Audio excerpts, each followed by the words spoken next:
Bienvenue dans cette vidéo. Donc je vous présente aujourd'hui quelques matrices un petit peu particulières, ce qu'on appelle les matrices colonnes, les matrices lignes et les matrices carrées, sur lesquelles on a beaucoup de choses à dire.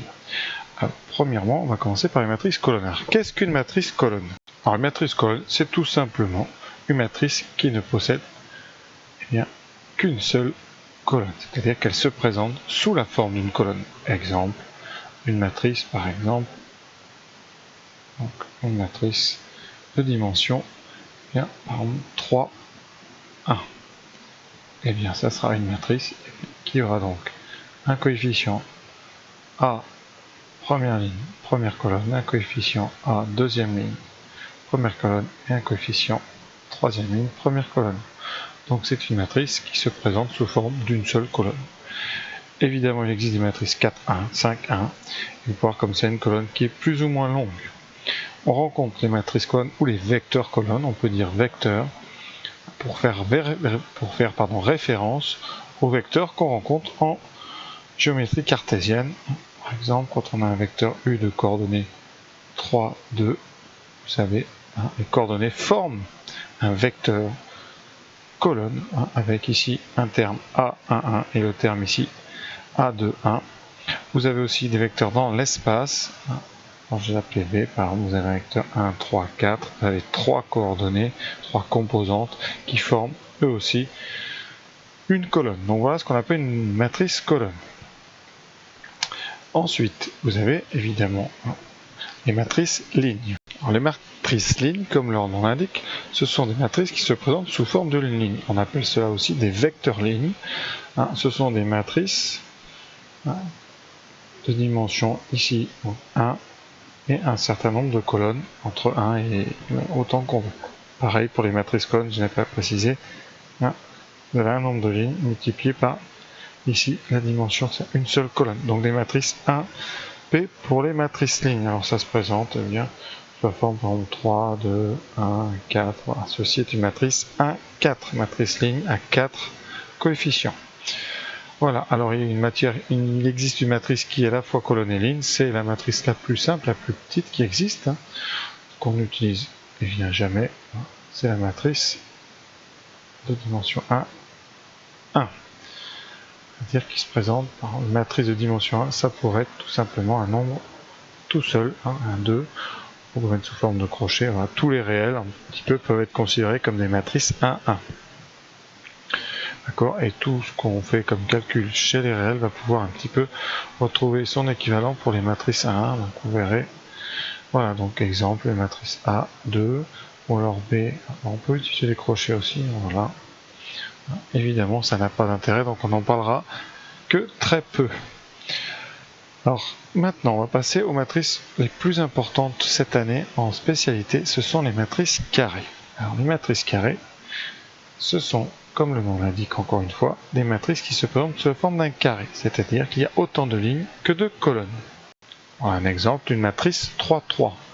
Donc vous avez ici matrice de dimension 3, 3 lignes, 3 colonnes.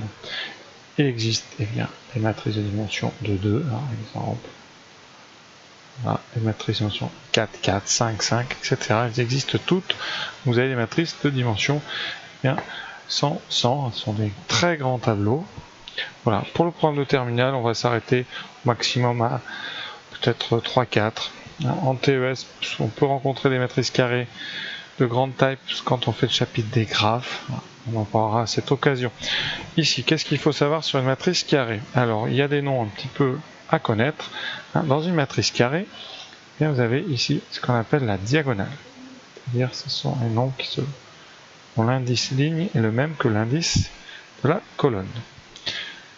Ici, vous avez donc sur cette colonne de diagonale 3, 2, 6, les termes diagonaux, on les reconnaît, c'est le terme A1, 1, ici c'est A2, 2, A3, 3, donc tous les termes qui s'écrivent sous la forme AII, avec un même indice ligne et colonne.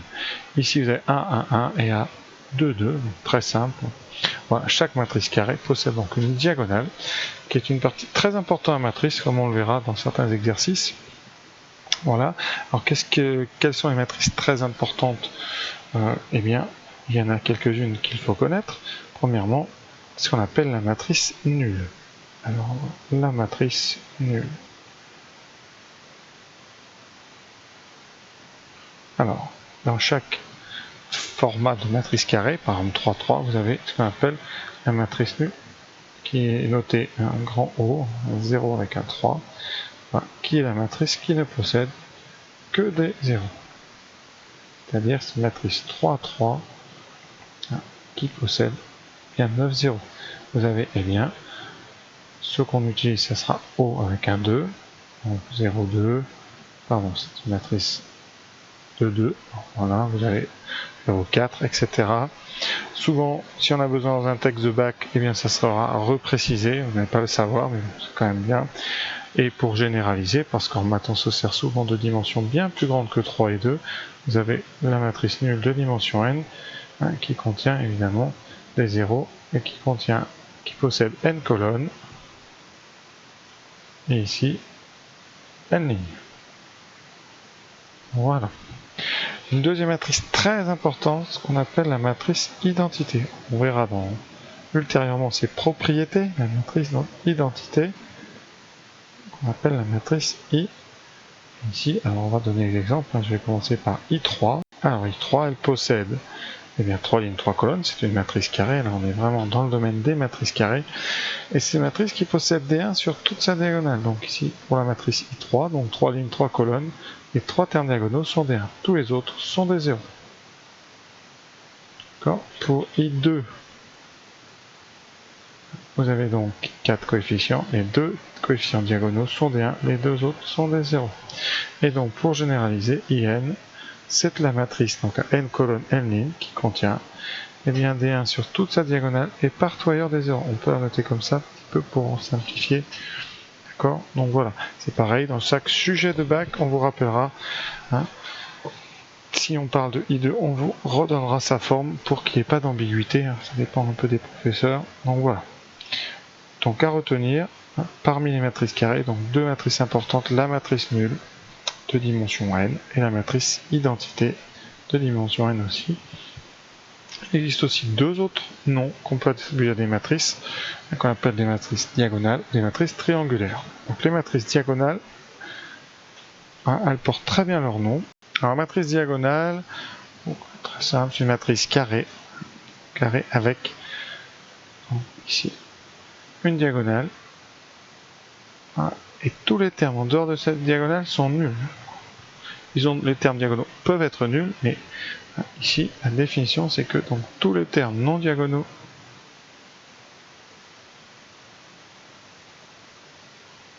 sont nuls.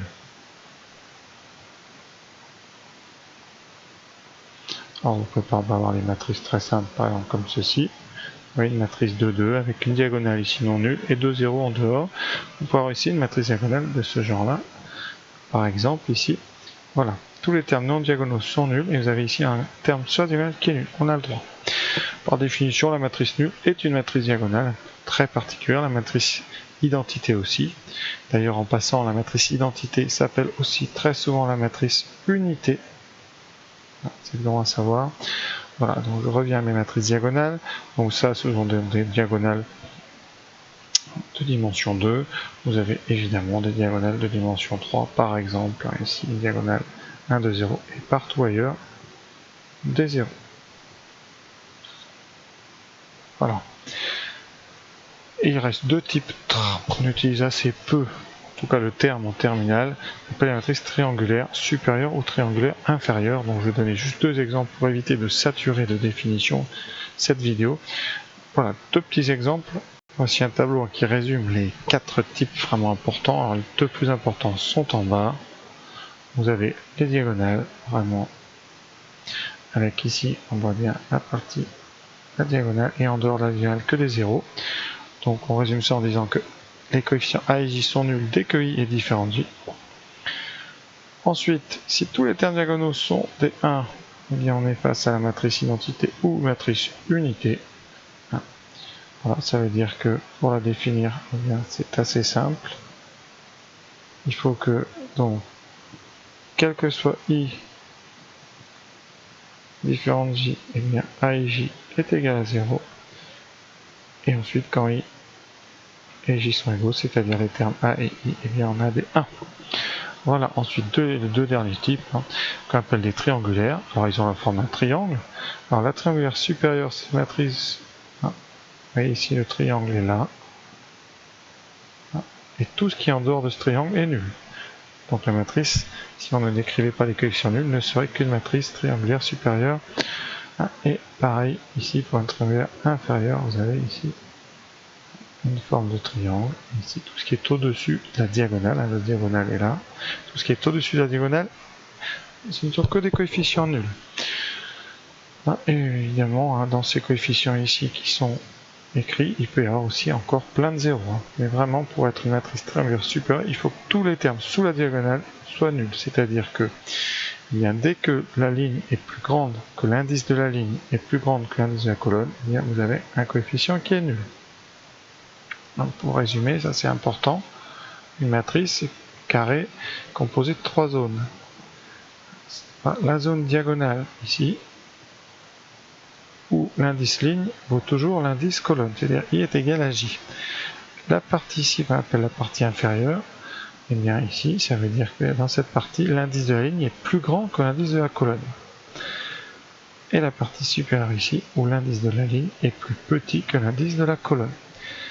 C'est pour ça qu'à chaque fois qu'on parle de triangulaire supérieur ou inférieur, on utilise justement cette distinction entre I ici supérieur à J, qui nous parle de la partie inférieure, donc ici qui ne comprend que des zéros, et ici la partie I plus petit que J, donc les coefficients qui sont situés au-dessus de la diagonale, qui sont nuls dans le cas d'une triangulaire inférieure. Donc voilà, je vous ai tout dit sur ces quelques matrices. Et maintenant, on va pouvoir passer évidemment aux opérations sur les matrices, c'est-à-dire les additions, les multiplications parallèles et finalement les multiplications de matrices entre elles. Voilà, merci d'avoir suivi encore une fois jusqu'au bout et à très bientôt.